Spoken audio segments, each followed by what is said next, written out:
परम सत्कार योग गुरु प्यारी सात संगत जी, राधा स्वामी जी। सात संगत जी, आज 15 फरवरी को बाबा जी और हजूर जी ने डेरे में संगत को ओपन कार दर्शन दिए जी। और आज शाम 4 बजे बाबा जी ने संगत के साथ सवाल जवाब कार्यक्रम भी किया जी। कल 14 फरवरी के सवाल जवाब भी हमने संगत के साथ शेयर कर दिए थे जी। कल के सवाल जवाब का लिंक इस वीडियो के डिस्क्रिप्शन में दे दिया है जी। आप चाहे तो आज 15 फरवरी के सवाल जवाब भी सुनकर कल 14 फरवरी के सवाल जवाब भी सुन सकते हैं जी।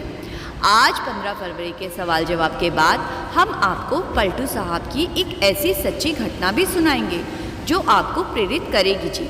ये वही पलटू साहब है जिसके बारे में बाबा जी सत्संग में बोलते हैं जी। आइए अभी हम आज के सवाल जवाब सुनते हैं जी। आज बाबा जी ने कहा कि मैं अब रिटायर हो चुका हूँ, इसीलिए मैं अब आपकी मदद नहीं कर सकता। बाबा जी ने ऐसा क्यों कहा, इस वीडियो में आपको वो भी बताएंगे जी। एक भाई ने बाबा जी से कहा कि बाबा जी, नामदान लेने के बाद मुझसे कुछ गलतियां हो गई थी, इसीलिए शायद आपने अपनी बख्शिश मुझसे वापस ले ली। मेरी आपसे विनती है कि आप मुझ पर कृपा करें और मुझे माफ़ कर दें। बाबा जी ने समझाया कि बेटा, मालिक जो देता है उसको वापस कभी नहीं लेता, बस हमारा ही ध्यान भटक जाता है। आप भजन सिमरन करें, अपने ध्यान को तीसरे तिल पर ले जाने की कोशिश करें। मालिक की बख्शिश ज़रूर होगी। मालिक के घर किसी चीज़ की कमी नहीं है, बस हम ही रास्ते से भटक जाते हैं। फिर यही भाई कहने लगा कि बाबा जी, भजन सिमरन करते टाइम मेरा शरीर सुन्न हो जाता है और उसके बाद मुझसे बैठा नहीं जाता। बाबा जी ने समझाया कि बेटा, हमें परखों में नहीं पड़ना है, बस करते जाना है। जैसे जैसे आप बैठोगे आपके शरीर को भी आदत होती जाएगी। फिर आगे एक बीवी ने बाबा जी से पूछा कि बाबा जी, नामदान के टाइम हमें 4 शर्तें दी गई थी और मैंने 4 में से पहली 3 शर्तें बड़ी ईमानदारी से निभाई, लेकिन चौथी शर्त यानी कि भजन सिमरन के 2.5 घंटे देने वाली शर्त को नहीं निभा पाई।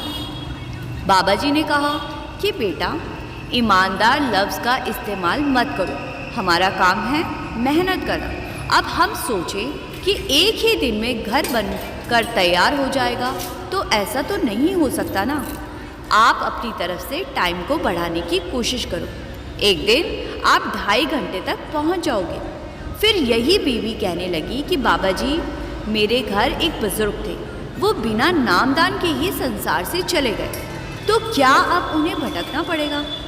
बाबा जी ने समझाया कि बेटा, ये मोहर हमने लगाई हुई है, मालिक की तरफ से कोई मोहर नहीं लगी।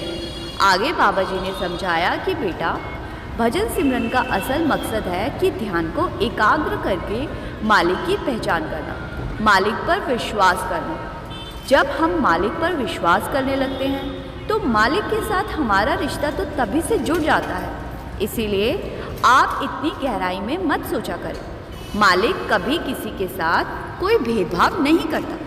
फिर आगे एक लड़की बाबा जी से कहने लगी कि बाबा जी, मेरे घर में बहुत लड़ाई झगड़े होते हैं। तो बाबा जी ने कहा कि तो फिर तू क्यों लड़ती है?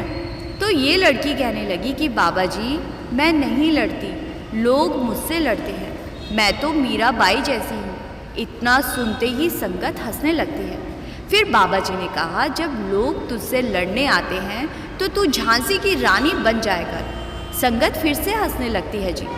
फिर बाबा जी ने इस लड़की को समझाया कि बेटा, लड़ाई झगड़े से काम बिगड़ जाते हैं, इसीलिए सबके साथ प्यार से रहना चाहिए। फिर यही लड़की कहने लगी कि बाबा जी, जब मैं किसी के साथ गलत नहीं करती तो लोग मेरे साथ गलत क्यों करते हैं? बाबा जी ने समझाया कि बेटा, इंसान ने जो कर्म किए हैं उन्हें तो भोगना ही पड़ेगा, कोई भी हमारा बुरा नहीं कर सकता। ये हमारे कर्म होते हैं जो हमें उस दौर से गुजरना पड़ जाता है। कर्म करते टाइम तो हम सोचते रहीं, और जब हिसाब देना होता है तो फिर हमें मालिक की याद आ जाती है। इसीलिए समझाया जाता है, सोच समझकर कर्म करो। बाबा जी ने कहा, हम खुद ही अपने आप के दुश्मन हैं, कोई दूसरा हमारा दुश्मन नहीं है। फिर आगे एक भाई ने बाबा जी से कहा कि बाबा जी, मैंने सारी उम्र हक हलाल की कमाई करी है, लेकिन फिर भी आज मेरे बच्चे मेरे कहने में नहीं हैं, मेरी बात नहीं मानते। बाबा जी ने समझाया कि बेटा, हमारा फ़र्ज़ होता है बच्चों को उनके पैरों पर खड़ा होने तक उनकी संभाल करें। उसके बाद बच्चे भी आज़ादी मांगते हैं। अब अगर हम उन्हें रोकेंगे तो वो रिएक्ट करेंगे और फिर घर का माहौल ख़राब होता है। इसीलिए आप अपना फ़र्ज़ निभाते चलिए, बाकी सब कुछ मालिक पर छोड़ दीजिए। फिर यही भाई कहने लगा कि बाबा जी, मेरी रिश्तेदारी में किसी ने अपना धर्म बदल लिया है। बाबा जी ने कहा कि बेटा, इससे क्या फ़र्क पड़ेगा, करनी तो उस एक ही मालिक की भक्ति है ना। इस बात से कोई फ़र्क नहीं पड़ता कि दुनिया में कितने धर्म और मज़हब है, सभी धर्म के लोग उस एक ही मालिक की भक्ति कर रहे हैं। फिर आगे एक लड़की बाबा जी से कहने लगी कि बाबा जी, आपसे बेनती है कि आप 2 लाइन ऐसी बोल दो जो मैं सारी उम्र याद रखूं। बाबा जी ने कहा कि बेटा, इतने सत्संग तो करता हूँ, अभी कोई कसर है क्या? ये सुनकर संगत हंसने लगी थी जी। फिर यही लड़की कहने लगी कि बाबा जी, फिर भी आप मुझे कुछ ऐसा बोल दो जो मैं याद रखूं। बाबा जी ने कहा, बीवियों को भी कहने की ज़रूरत है क्या? बीवियाँ कहाँ किसी की मानती है? ये सुनकर संगत फिर से हंसने लगती है जी। फिर आगे एक लड़की बाबा जी से कहने लगी कि बाबा जी, मुझे मीरा बाई जैसा प्यार चाहिए, उसके लिए मैं क्या करूं? बाबा जी ने समझाया कि बेटा, इसीलिए तो भजन सिमरन दिया गया है, जिससे कि हम उस अवस्था तक पहुंच सके। उसके लिए हमें लफ्ज़ों में मांगने की ज़रूरत नहीं है, उसके लिए हमें मेहनत करनी पड़ेगी, ध्यान को एकाग्र करना पड़ेगा। फिर आगे एक भाई ने बाबा जी से पूछा कि बाबा जी, मालिक के साथ निस्वार्थ प्रेम कैसे कर सकते हैं? बाबा जी ने कहा कि बेटा, अभी हमारा दायरा बहुत छोटा है, जब हम अपने दायरे को खोलेंगे तब जाकर हमें एहसास होगा कि मालिक के अलावा हमारा कोई भी नहीं है। एक वही है जो हमारी संभाल करेगा। आज हम कह देते हैं कि मेरे जाने के बाद मेरे परिवार का क्या होगा, आज उनका गुजारा कैसे होगा? बाबा जी ने कहा, हमारे आने से पहले भी यहाँ किसी का कोई काम नहीं रुका और हमारे जाने के बाद भी काम नहीं रुकेंगे। हमें तो मालिक के भाने में रहकर चलना है, खुद को मालिक के हवाले कर देना है, क्योंकि वही हमारा है। फिर आगे एक लड़की ने बाबा जी से पूछा कि बाबा जी, सत्संग में आप समझाते हो कि भजन सिमरन बहुत ज़रूरी है, आपसे विनती है कि आप कृपा कर दो जिससे मैं भजन सिमरन कर सकूं। बाबा जी ने कहा कि बेटा, अगर सारा कुछ मैंने ही करना है तो आप क्या करोगे? मेरे भजन सिमरन करने से आप थोड़ी ना पार लग पाओगे। बाबा जी ने आगे समझाया कि बेटा, इंसान अपने हित के लिए कदम उठाता है, इसीलिए हमें अपने हित के बारे में सोचना है। फिर आगे एक लड़के ने बाबा जी से कहा कि बाबा जी, मैं आपका नालायक बच्चा हूँ, मुझे माफ़ कर देना। बाबा जी ने हंसते हुए कहा कि सारे नालायक मेरे ही पल्ले पड़ने थे। इतना सुनते ही सारी संगत ज़ोर ज़ोर से हंसने लगती है। फिर बाबा जी ने इस लड़के को समझाया कि बेटा, तू खुद को नालायक क्यों कहता है, लायक क्यों नहीं कहता? बाबा जी ने समझाया कि बेटा, मालिक ने ज़िंदगी दी है सीखने के लिए। अगर गलती से सीखेंगे नहीं और माफ़िया मांगने लगेंगे तो कल को हिसाब भी हमें ही देना पड़ेगा। फिर आगे एक भाई ने बाबा जी से शब्द गाने के लिए इजाज़त मांगी तो बाबा जी ने हाँ में जवाब दिया।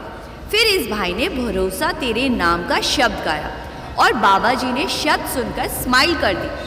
फिर आगे एक लड़के ने बाबा जी को कहा कि बाबा जी, मैं एक जर्नलिस्ट बनना चाहता हूँ, मीडिया लाइन में मैं बहुत अच्छा कर सकता हूँ, लेकिन मेरे घर वाले नहीं मान रहे, तो क्या मुझे अपने माँ बाप को फोर्स करना चाहिए?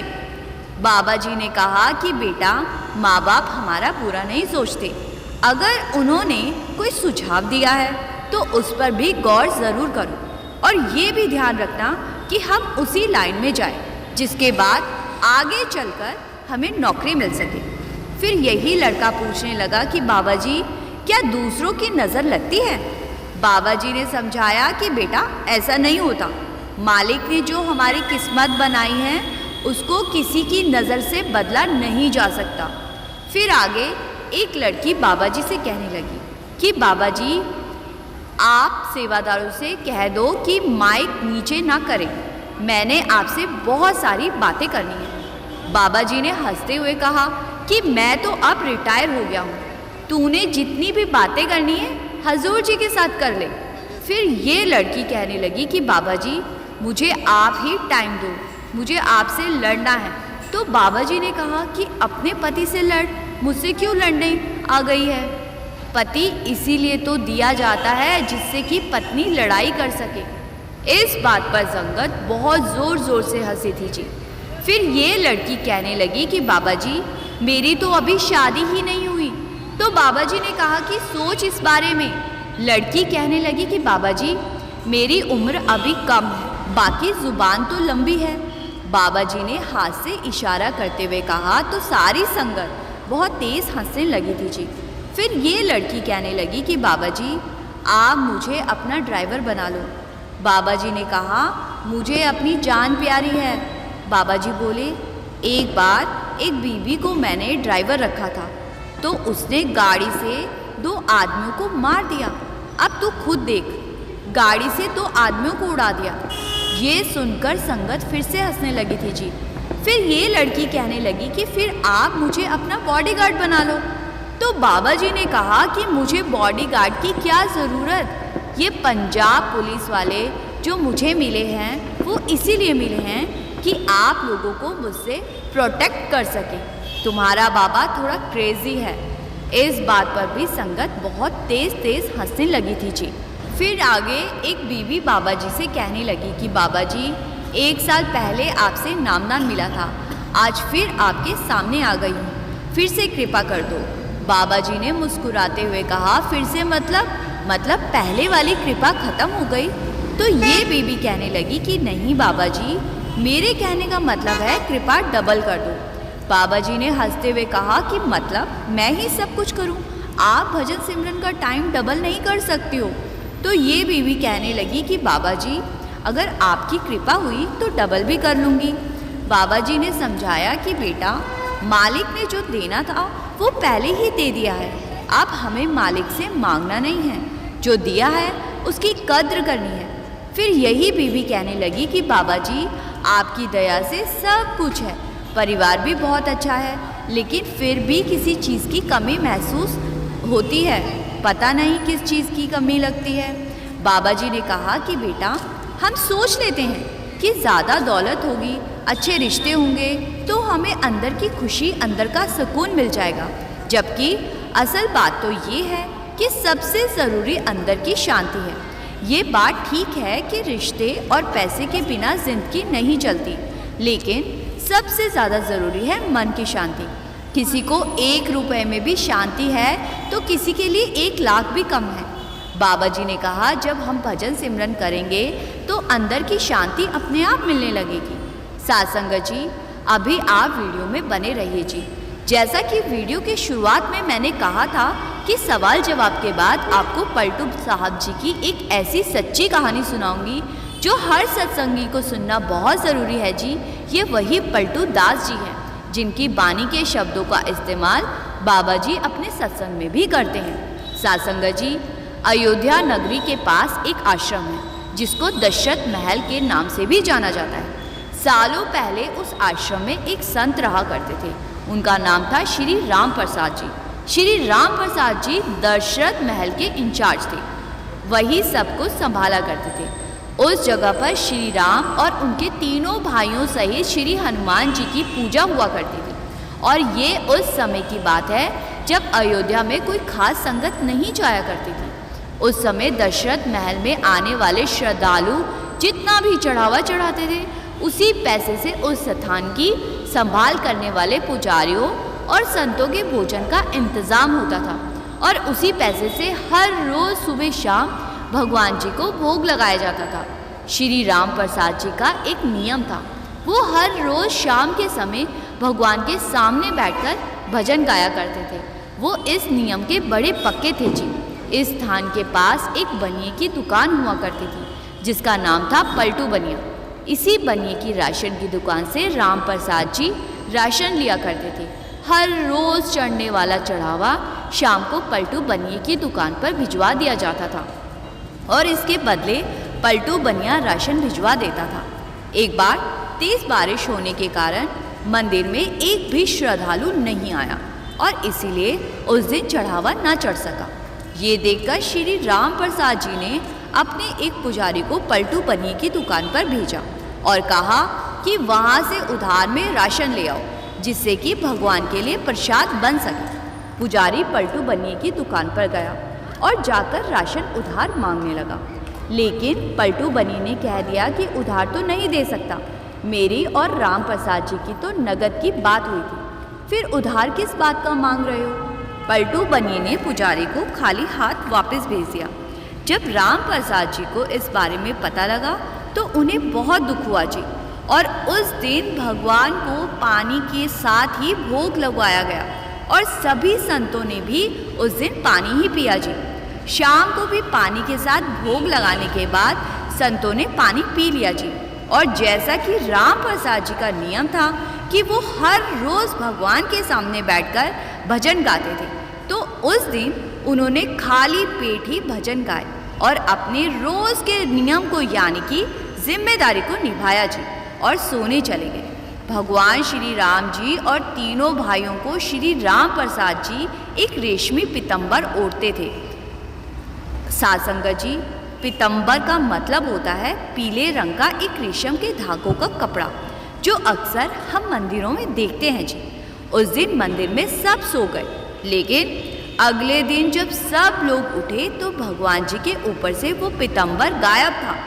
ये देखकर मंदिर में शोर मच गया जी कि किसी ने पीताम्बर चुरा लिया है। जब सब लोग एक जगह पर इकट्ठा हो गए तो किसी की नज़र सामने से आते हुए पलटू बनिए पर पड़ी और उसके हाथ में वही पीताम्बर था जी जो भगवान जी को उड़ाया जाता था जी।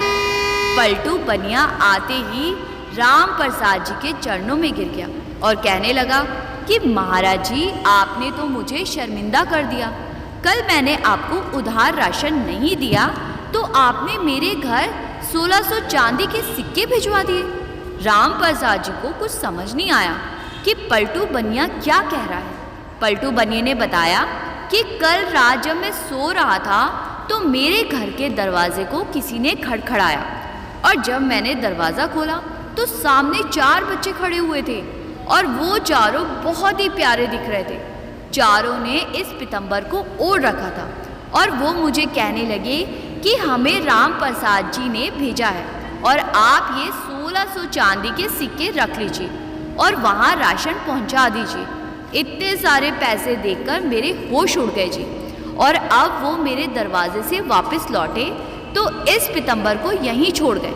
इसीलिए मैं इस पीताम्बर को लेकर आपसे माफ़ी मांगने आ गया, क्योंकि मुझे अच्छा नहीं लग रहा, क्योंकि मैंने कल आपको राशन देने से मना कर दिया था और फिर आपने 4 लड़कों को भेजकर इतने सारे पैसे मुझे दे दिए। साध संगत जी, उस समय 1600 सिक्कों की वैल्यू आज के करोड़ों के बराबर है जी। सारी बात सुनने के बाद राम प्रसाद जी समझ गए कि वो चारों बच्चे कौन थे।